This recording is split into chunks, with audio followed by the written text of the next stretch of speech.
think back to when you were maybe 4 or 5 years old. Oh, yeah, kindergarten days. Right, exactly. You're sitting cross-legged on this, like, scratchy kindergarten rug, and you're staring up at a giant poster on the wall. The one with the apple, the bear, the cat. Yeah, that exact one, and you clap your hands, and you sing that song, A, B, C, D, E, F, G. I mean, we all did it, right? It's universal experience. It really is. And because of that, we treat the alphabet like it's just, gravity or water. Just this ambient part of nature that's always been there. Exactly. We just accept that these 26 shapes make the sounds we need to order a coffee or text a friend or basically build a society. Right, but that's where the illusion starts. Because consider this for a second. What if the alphabet you learned as a toddler, which we casually recite as this string of random sounds, what if it's actually a highly advanced sequential visual machine? It's honestly the ultimate hidden in plain sight reality. It's wild. It is. I mean, we are taught from day one to look at letters as just abstract squiggles. Right, just random lines. Yeah, and at best, we might think of them as arbitrary scratches Yeah. agreed upon by ancient traders, just to keep track of grain silos or sheep or whatever. With some accounting tool from thousands of years ago. Exactly.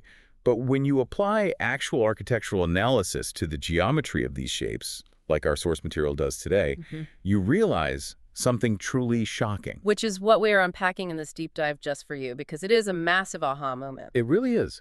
We aren't just reciting phonetic sounds. We are operating an ancient mechanical technology. Okay, I know half the people listening right now are probably thinking, okay, this sounds like linguistic pareidolia. Right, like seeing faces in clouds. Exactly. You're just finding shapes in the clouds and making up a cool sci-fi story. And honestly, I have to admit, that was my first thought, too, when we started this deep dive. It's the natural skepticism. I mean, I had it, too. But the source material we're exploring today, it builds a framework that is so mathematically and etymologically precise. It literally forces you to look at written language in a completely different way. It strips away all the randomness. But to even see this machine working, we have to start with the foundational blueprint, right? Absolutely. We have to talk about the grid. The spatial template. Yes, the spatial template. So every single capital letter in our modern alphabet is mapped perfectly across a very precise, three-layered structural grid. And if you don't understand this grid, the letters just look like scratches. Exactly. So for everyone listening, I want you to visualize your visual field divided by 3 horizontal lines. Okay, tree lines, got it. The top line represents layer 1, which the sources call the upper realm, or heaven. But not in a religious sense. Right. Yeah. No, not necessarily religious at all. Think of it more as the cosmic plane. It's the domain of pure thought, source energy, and unmanifested potential. So it's like the realm of the mind, the absolute highest point of the architecture. Precisely. Then right in the exact middle, you have layer 2. This is the boundary. The boundary line. Yeah. It's the central horizontal threshold. Think of it as the gatekeeper line or the horizon. Like a plane of friction. Exactly, a plane of friction. Yeah. This is the barrier where invisible thought begins its actual transition into physical reality. Okay, and then there's the bottom line. Right, layer 3, the earth or materia, the physical ground plane. Where things get real. Yeah, this is where energy becomes matter, where things hold actual weight, and where manifestation physically occurs in the real world. So every single capital letter we use operates within or across or between these 3 specific planes of existence? Every single one of them. Okay, wait, let me stop you right there. Because I am having a deeply visceral flashback to first grade right now. Uh-oh. To the handwriting paper. Yes.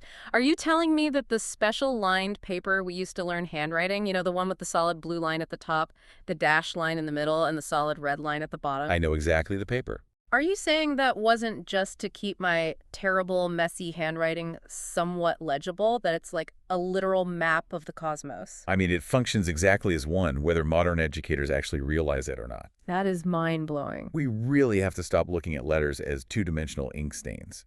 They are precise geometric architecture. So when a kid is gripping that massive yellow pencil. Yeah, the really thick ones. Right. When they learn to write a capital letter, they are unknowingly practicing cosmic geometry. They absolutely are. They're pulling energy from the upper realm, navigating the friction of that dashed boundary line, and grounding it into materia on the red line. Oh my God. That dashed line in the middle of the school paper is the exact gatekeeper threshold where energy decides what physical form it's going to take. Well, if that's true, my elementary school notebooks must have been causing absolute cosmic Because chaos. you couldn't stay on the lines. Oh, my letters were flying all over the place. Total structural A collapse. lot of ungrounded energy there. Seriously, though, to really test this premise, we need to go back in time, right? Because letters didn't just start as abstract symbols. No, they didn't. We didn't just wake up one day as a species and say, hey, let's use a triangle with a line through it to mean the ah sound. Right. The concept of pure abstraction didn't even exist in the way we think of it today. Exactly. Ancient civilizations drew literal pictures of their physical and spiritual reality. They looked at the universe around them. Yeah, they observed their world. They isolated the absolute most crucial mechanisms of their daily survival, and they turned those mechanisms into visual representations. And then, over thousands of years, through the Phoenicians, the Greeks, the Romans, those literal pictures were stylized. Right, they were streamlined and refined into the sleek capital letters we type today. But the underlying machinery never left the shapes. Okay, the absolute hook for me in this source material, the piece of evidence that made me sit up and realize this isn't just a fun theory, is the letter A. It's the perfect starting point. If we want to see this visual machine in action, we have to look at the very first letter. So let's do it. If you take the modern capital A and you just flip it completely upside down, it reveals its ancient Semitic predecessor. The aleph. Yes, the aleph. Look at what the aleph actually depicts. When you flip a modern A upside down, the two legs point straight up into the air, right? Right, and the crossbar sits near the top. And what does that look like? It is a perfect, stylized drawing of an ox's head, with his horns pointing down toward the earth. An ox head.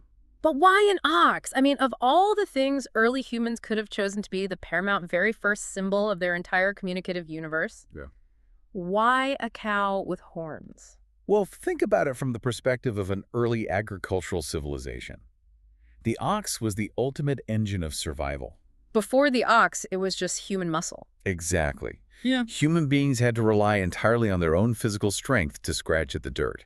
It was exhausting, low-yield survival. Just scraping by. But the ox changed the entire trajectory of the human species. It was the prime kinetic force. Because it pulled the heavy plow. Right. It broke the hard earth. It literally shaped the physical world so that humanity could plant seeds on a massive scale. And eventually build cities. Yeah. The ox was the source of life-giving kinetic energy. It was raw power incarnate. So this upside-down A is this massive, powerful beast pushing its head down into the dirt, into layer 3 materia. Forcing the earth to yield. It's a picture of brute force change. But then, as the alphabets evolved, there was this massive geometric shift. The Greeks took the Phoenician aleph and they stood it upright. To create the alpha. Yes. And when you flip that symbol upright, its geometric function completely transforms. It's no longer an animal head. It becomes the great anchor. A structural pyramid. And when you apply our 3-layer template to this upright A, the architecture is just breathtaking. It really is. Break down how it stands on the grid. So look at the two angled pillars. They are firmly grounded at the bottom line. In materia. The earth. Right.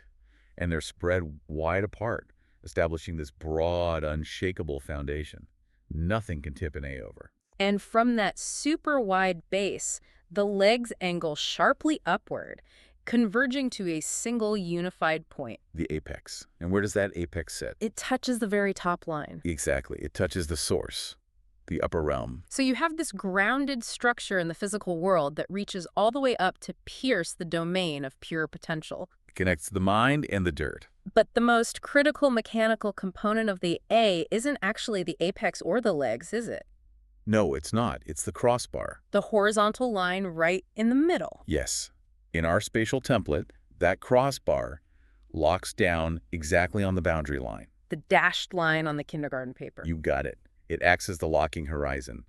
Structurally, in real-world architecture, it's the strut that keeps the two pillars from collapsing outward under their own weight. Oh, wow. So it bridges the gap precisely at the threshold between heaven and earth. It stabilizes the entire construct. It is literally an anchor dropped from the heavens, locking onto the horizon with its legs planted in the physical world. It's brilliant engineering. And here is where my skepticism just completely melted away, because this visual geometry completely explains the literal meaning of the words that start with this letter in English. The etymology perfectly matches the geometry. Yes. This shape is why A begins words of ultimate beginnings and structural peaks. Words like anchor, apex, alpha. Authority, arch, architecture. Exactly. All of these concepts rely on the geometric stability that the letter A provides. I mean, you can't have authority without a wide base and a singular apex. You really can't. And this brings us to one of the most profound connections detailed in the research, the atom blueprint. I love this part. This is so cool. So the ancient word for humanity for the first man is atom. But the source material analyzes this not just as a name, but as a literal architectural formula. An equation. ADAM. Right. So if letters are machines, what is this specific combination of machines building? Well, we've established that A represents the upright source, right? The anchor, the primordial force linking heaven and earth. Correct. Then we move to D. And in its ancient Phoenician and Hebrew form Dale, the D was literally drawn as a tent door. Or a threshold, yes. It is the dimension, the gateway. It's the shape that allows things to pass from the outside to the inside. So we have an anchor, and then a door, and then you have another A. Which reestablishes the anchor on the other side of the door. And finally, M. The ancient mem, which represented water, flow, and matrix. M is materia. The mother matter of the physical realm. Exactly. The undulating wave of reality. So, put it all together. ADAM is the anchor, opening the door to anchor the matrix. It's literally a geometric formula for bringing unseen source energy through a doorway and locking it into physical fluid matter. It is the blueprint for consciousness entering a physical body. And the etymology backs this up flawlessly, which is the crazy part. Right, because the ancient Hebrew word Adama translates to what? Red earth, or the clay from which humanity was formed. But then look at physics. Consider the ancient Greek word atomos. Which means the indivisible particle, the fundamental building block of all matter. Atoma and atomos. They are phonetically and conceptually identical to the ADAM blueprint. The primal force entering the material matrix. It's all the same concept, encoded right there in the letters. And the sources even take this a step further. I'm looking at one of the graphics from the research right now titled A Letter. Oh, the one with the Masonic compasses? Yes. It shows the capital A overlaid perfectly with traditional Masonic compasses. And it describes the A as a geometric cage. A cage for what?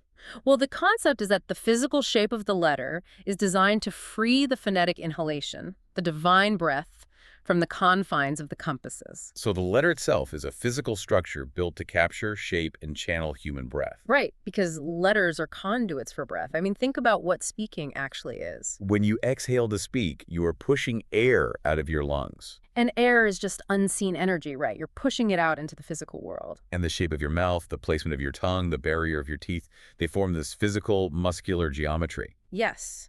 And that geometry shapes that invisible air into specific physical acoustic frequencies. So the written letter on the page is simply a two-dimensional map of a three-dimensional acoustic event happening in your throat. Exactly. When you open your mouth to say, ah, your mouth opens super wide at the bottom and narrows at the throat. Which is the exact physical shape of a capital A. It's seamless. The acoustics match the architecture perfectly. Okay, so if individual letters are these powerful geometric machines mapping our breath and our reality, what happens when they collide? Right, because we don't just walk around speaking in single letters, we use words. And this is where the sources take a fascinating path into what they call conceptual steering wheels. Focusing specifically on prefixes. This is such a vital step in understanding how these geometric letters combine to build complex realities. Before we analyze the individual machinery of the rest of the alphabet, we need to understand the DNA of language construction, right? Exactly. Letters group together to form these spatial steering wheels.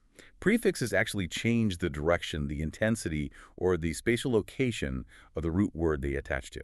They act as vector forces. Yes. Let's look at the prefix D, D, D, E.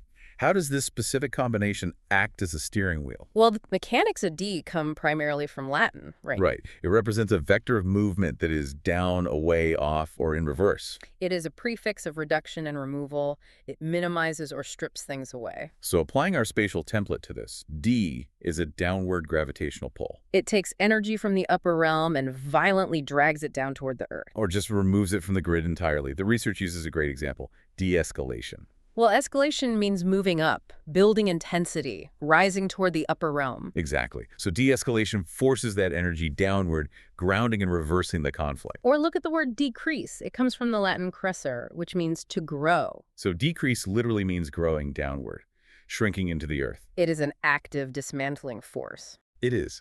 But you know what makes linguistics so endlessly fascinating? The outliers. The outliers.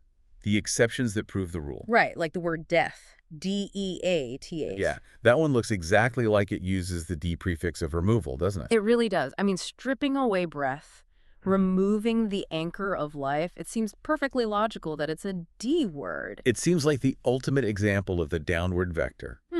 But etymologically, it's actually an illusion. Wait, really? Yeah. Death isn't a Latin word at all. It comes from the ancient Germanic root word dead. Oh, fascinating. So the D at the beginning of death isn't the Latin steering wheel of removal. It's simply the way the ancient Germanic tribes phonetically spelled that particular guttural sound. So it's just a linguistic convergence, Yeah. etymological coincidence. Exactly. But then the research highlights this beautiful poetic exception where the D prefix actually takes on a slightly different, incredibly profound spatial meaning. Oh, I know the one you're talking about. The word desire. Desire. This might honestly be one of the most stunning etymological breakdowns in the entire English language. It gave me chills when I read it. Break it down.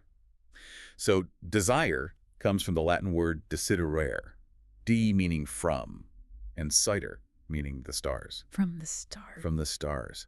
It literally described the ancient act of looking up at the night sky, gazing into the upper realm, and waiting for a sign. Or longing for something distant, magnificent, and unattainable. Right. So in this highly specific case, the downward vector of D represents your heavy physical gaze anchored on Earth, attempting to pull a wish or a reality down from the cosmic plane. That is just beautiful. When I say I desire this, I am literally saying I am waiting for the stars to drop this down to me. Your anchor is waiting for the apex. Man, that's heavy. Okay, so contrast that downward pulling vector with the prefix M or N, EM or EN. Right. The sources describe M as the exact mechanical opposite of the stripping away of D. So what are the mechanics of M? It means in, into, or within. It is an active, absorbing, synthesizing prefix. It takes external energy and forces it directly inside a state of being. Exactly. If D pulls things down and pulls them apart, M pushes things inward and builds them up. Like emotion. Right. Motion is outward movement. Emotion is being inwardly stirred. You are taking kinetic movement and placing it inside your psychological space. Or empower. You aren't just powerful. You are taking raw power and aggressively pushing it inside someone else. Causing them to contain it. Yes. But the absolute visual masterpiece of this prefix, according to the sources, is the word empathy. Oh, empathy. The sources don't just define empathy, they map it out as an entire fusion architecture. This isn't just a word, it's a suspension bridge between two human beings. Let's look at the Greek roots first. It gives us the baseline.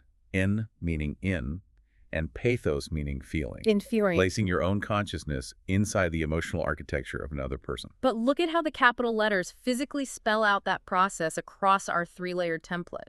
Let me trace the empathy blueprint from the graphics because it's staggering. It reads the word left to right as the sequential bridging technology. Walk us through it. Okay, it starts with the E. The E represents the Trinity. You have a straight vertical spine with 3 horizontal lines extending forward perfectly along the top, middle, and bottom lines of our grid. Heaven, boundary, earth. Right. It represents a full, unified being projecting potential across all planes. Then the energy moves to the M materia. The fluid, wave-like physical reality of the body. So you have a whole being, E, inside a physical body, M. Then it hits P. The blueprint labels it perception. We'll get into the exact mechanics of P in a minute, but essentially it's a reservoir of the mind. So we have a physical being using their conscious mind. Exactly. Yep.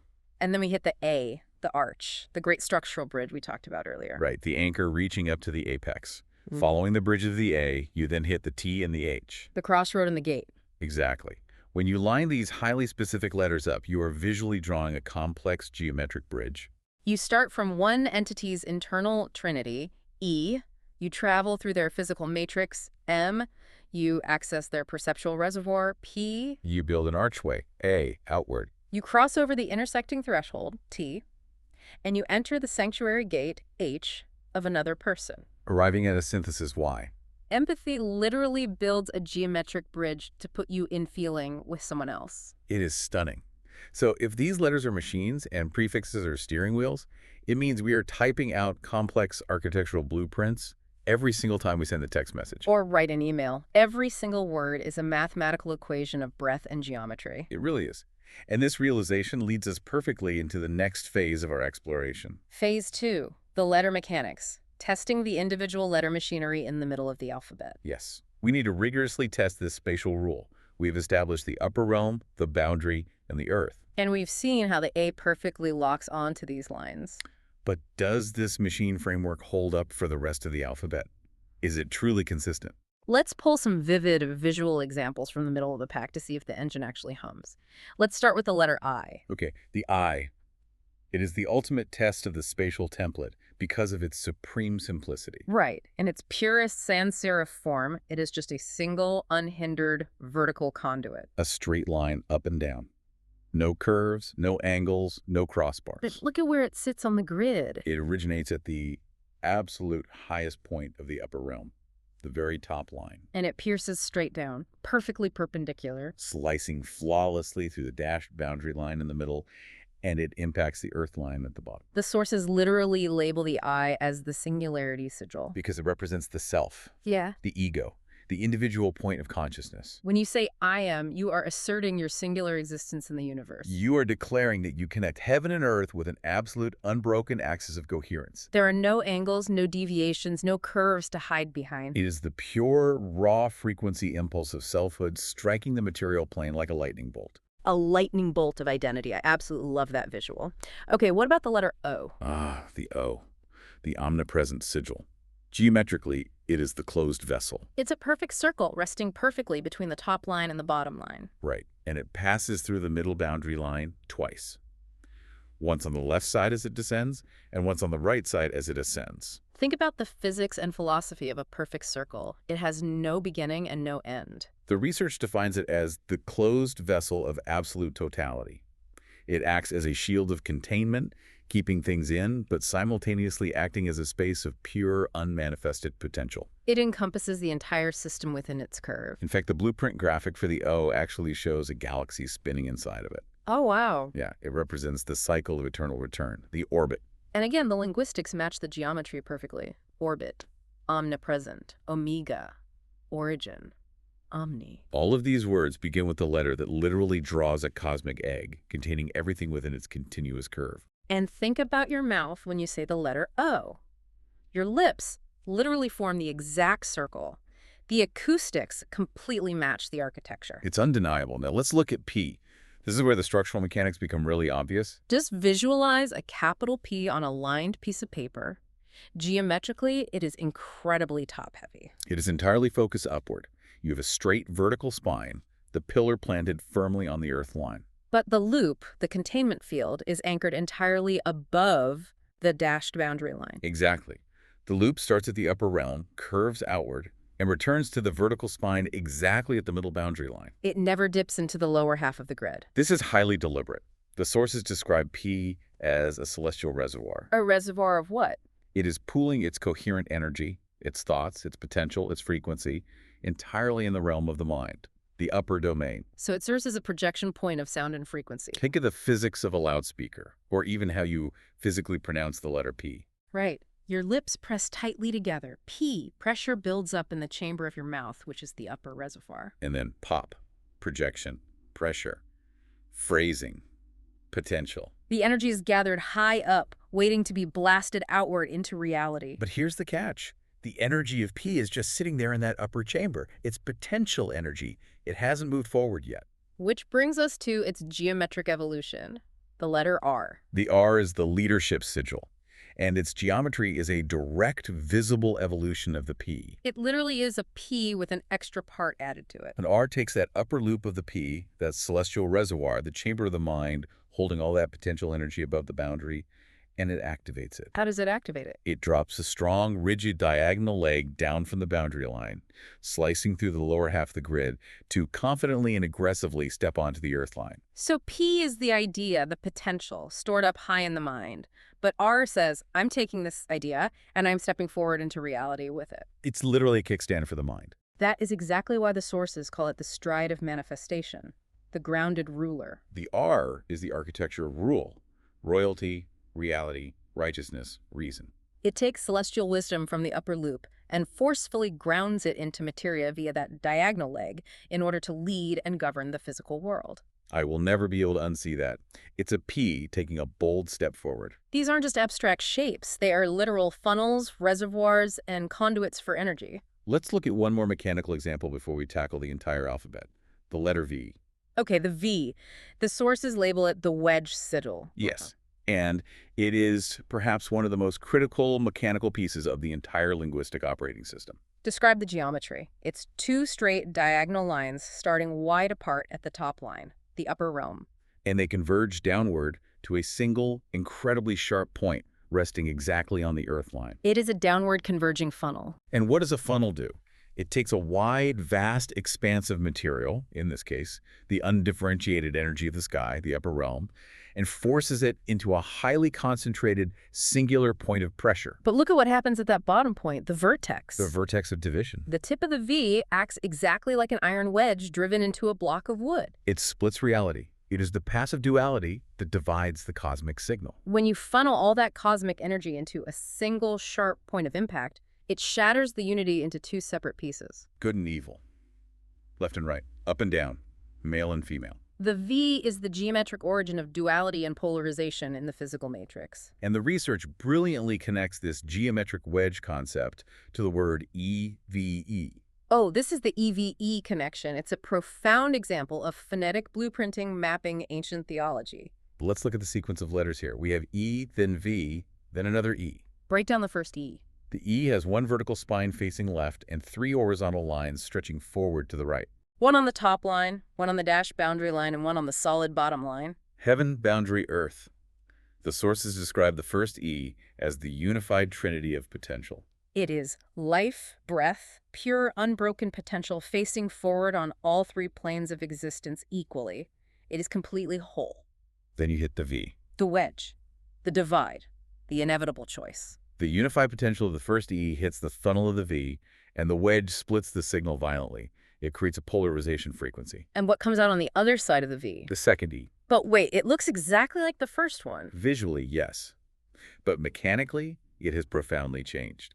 This E is no longer the primordial, unbroken trinity. It is now the divided story. It is the reflection across the gap of duality. Exactly. The first E is unbroken eternal life. The V introduces separation, consequence, and choice.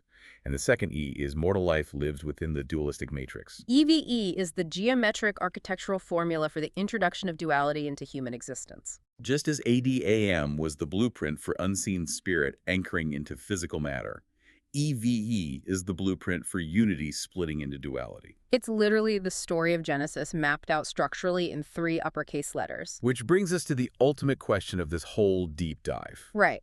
If individual words are running these ancient, invisible geometric programs, what happens when we look at the entire system? What happens if we line all 26 machines up in a row?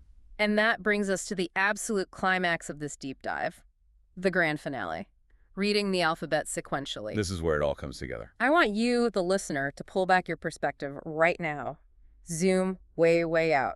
We are no longer looking at single letters in isolation. We are no longer analyzing clever prefixes or neat little etymological tricks. We are going to look at the entire motherboard. We are going to read the entire alphabet in order, from A to Z. But we aren't going to sing the toddler song. We are going to read it as a continuous, breathing, cosmic engine. The source material suggests that the alphabet is not an arbitrary list of shapes organized for easy memorization. No, it is a single, unbroken narrative spelling out the complete, sequential story of cosmic creation, manifestation, flow, and the final return to the source. To truly see this, we have to track how the energy moves through the 3-layered grid as we progress from letter to letter. The energy is passed like a baton in a relay race, shifting its geometric posture to accomplish the exact next necessary step of reality building. The sequence is flawless. The sources break this 26-letter engine down into 4 distinct phases. Phase 1 is the prime manifestation, letters A through G. Let's build a universe. It begins with A, the anchor, we know this one. The great source force initiates the sequence. The divine energy, the apex, is anchored firmly into the physical earth, establishing the paramount structure. The pyramid is built. The energy is grounded, but it's just an empty frame. What comes next? B. B is the dwelling sigil. Once you have the anchor, A, you need a place to put the energy.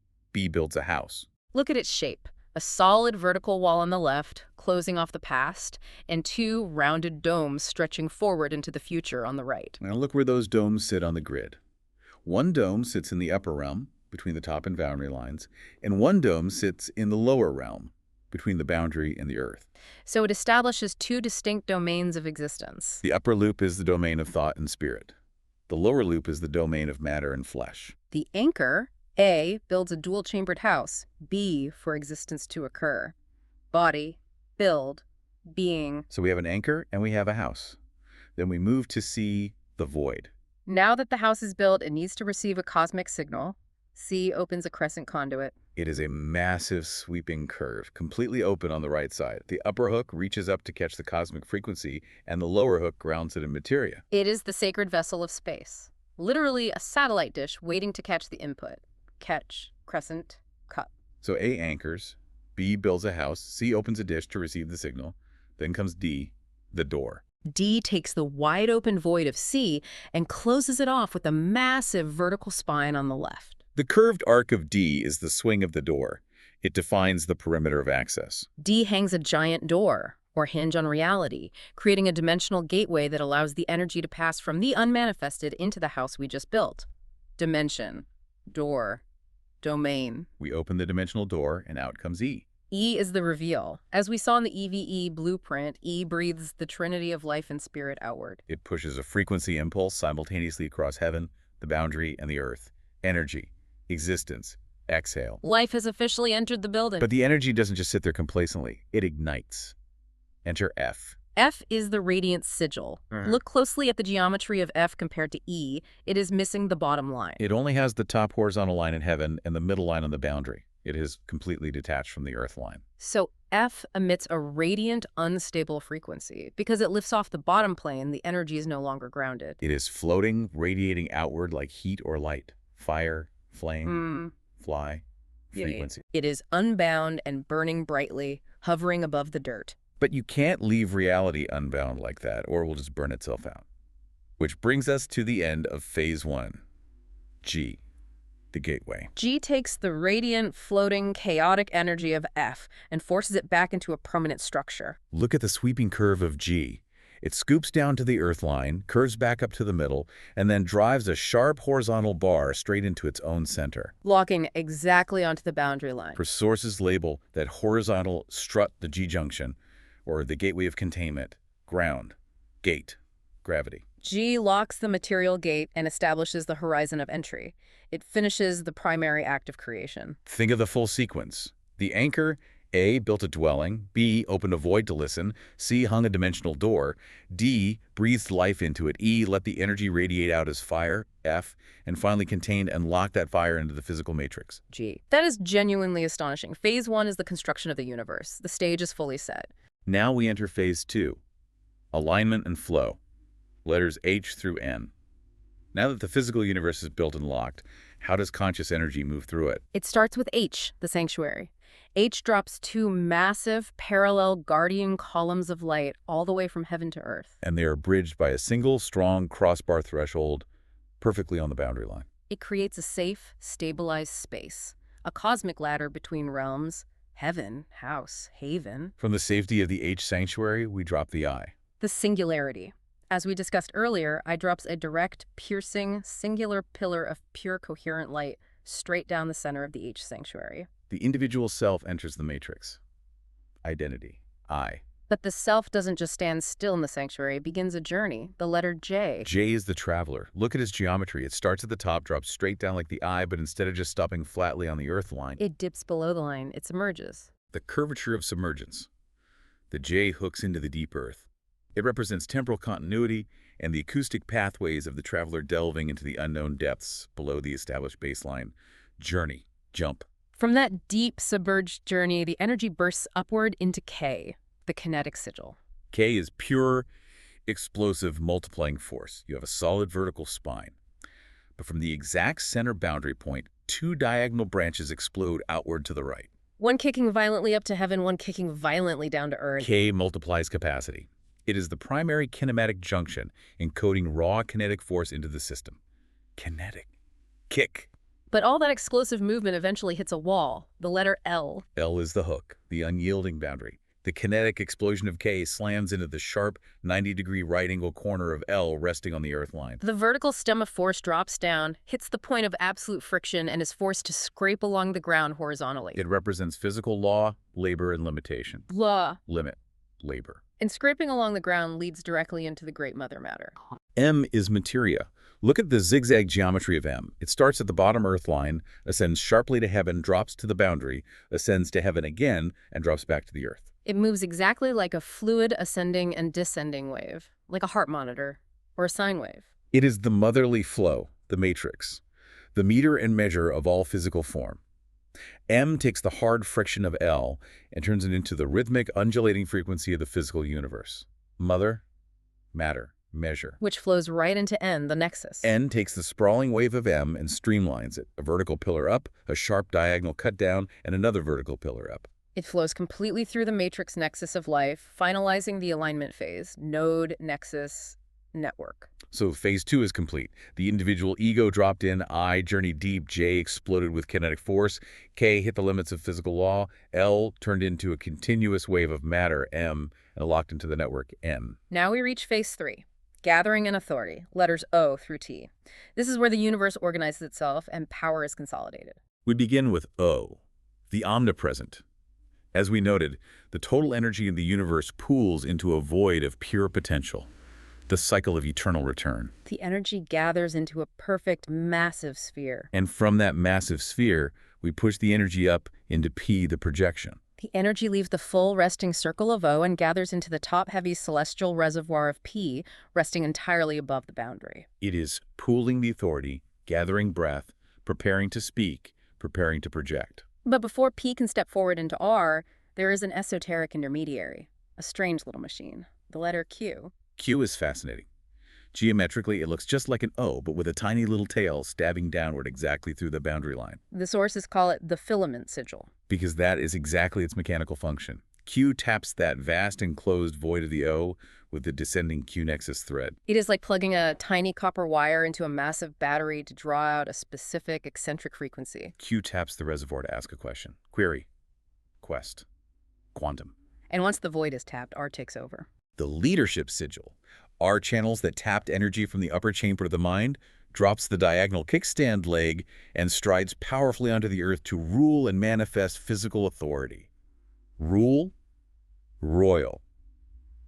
Right. But total authority always breeds rebellion, doesn't it? The rigid authoritarian stride of R dissolves into S, the serpent. Look at the visual chaos of S. It curves left, finally crosses the boundary, curves right. It is completely unanchored energy. There are no straight vertical or horizontal lines in S to lock it to the spatial template. It doesn't respect the grid at all. It flows outward like an unstable, chaotic serpentine stream. S represents sin, slither, secrecy, and structural discord. It is the organized, undulating wave of M turned into a serpent wave of pure chaos. Snake. Slip. Strike. You can't let the serpent run wild. The chaos has to be stopped. Enter the letter T. T is the terminus, the anchor of impact. Look at how top-heavy and aggressively rigid it is. A massive horizontal crossbar dominating the upper realm, and a single vertical pillar driving straight down like a nail into the earth. The sources call the top bar the horizon of impact, and the bottom point the pillar of grounding. T locks down the chaotic serpentine flow of S with a heavy, unyielding tether. It marks the point of confluence, the final barrier. T forces the chaotic system back into strict order, terminus, tether, target. That concludes phase 3. The energy pooled in O, prepared to project in P, got tapped by Q, ruled as R, devolved into the chaos of S, and was violently locked down and tethered by T. Now we enter the final act, phase 4, the final return, letters U through Z. The universe is wrapping up. The energy is being digested. The rigid lockdown of T finally shatters under pressure, and what remains falls into the receptive cup of U. The vessel sigil. U is a rounded basin resting on the earth line, completely open to the heavens. The sources call it the void axis of absorption. It is the receptive cup that catches the vocal input and the cosmic frequency that has tumbled and crashed through the entire alphabet so far. Earn, universe, under. And what does U funnel that caught energy into? V, the wedge. We discussed V deeply in the EVE blueprint. V takes the contained energy from the cup of U and funnels it violently down to a singular vertex of division. It forces the remaining light into the path of ultimate duality, vector, vertex. It splits the signal. And what happens in physics when you split a signal? It bounces, it refracts, it multiplies. The V becomes a W. W is the water sigil. Look at its geometry. It is literally two V's stitched together. A double V, or as we literally call it in English, a double U. It takes the harsh dualistic split of the V and multiplies it into a harmonic wave flow. W represents flow, wave, and will. It is the harmony of the nexus, turning the violent division of V into a continuous, fluctuating frequency across the matrix.